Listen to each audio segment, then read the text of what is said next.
This strategy is the difference between being in control of life and out of control. Whenever I use this strategy, I am more focused, I create more results, I am more productive, I also have a better experience of life. And whenever I don't use it, I am procrastinating, I'm distracting myself. Life becomes heavier, I'm just reacting to things. And this strategy is all about setting intentions. How intentional are you?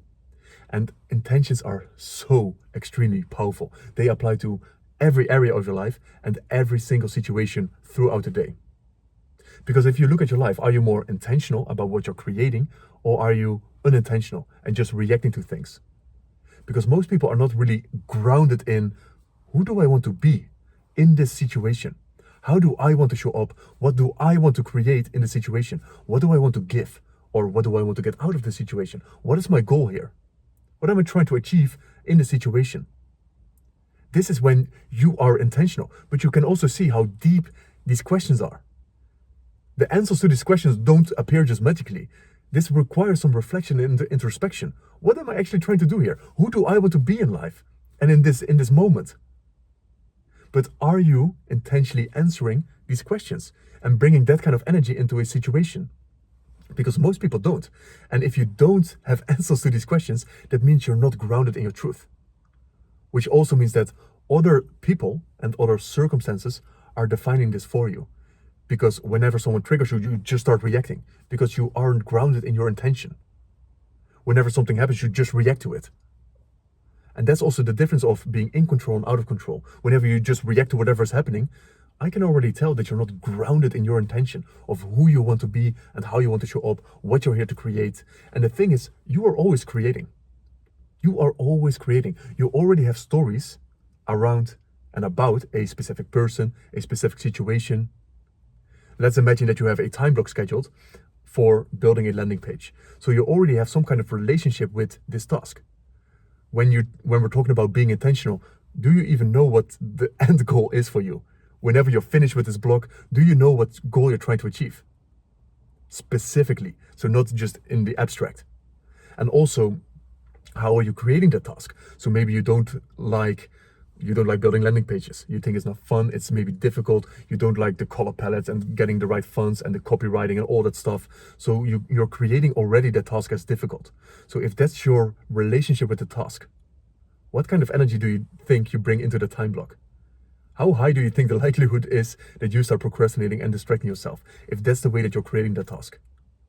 And the question is also, are you aware of how you are creating certain tasks in your life and even certain people and certain conversations?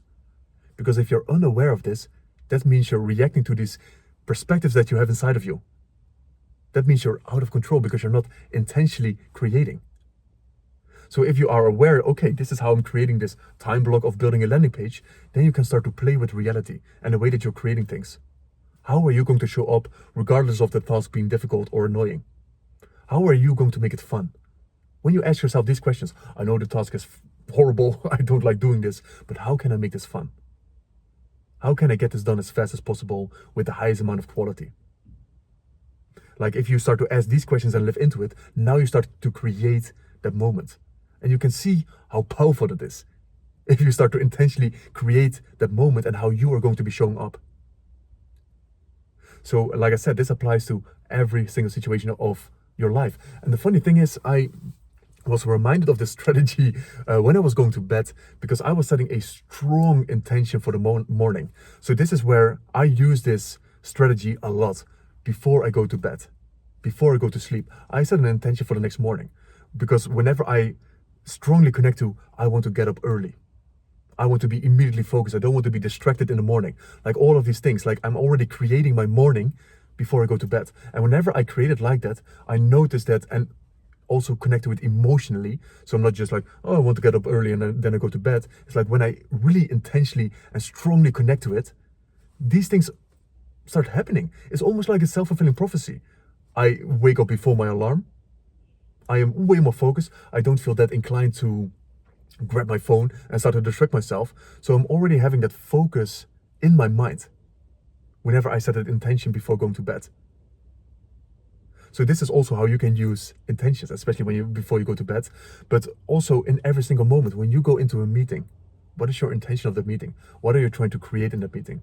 Who do you want to be in that meeting? Maybe you know that you are afraid to speak up, but you know it's very important for you to speak up because your perspective matters. You have a very different angle of things that might be very, very beneficial for the company.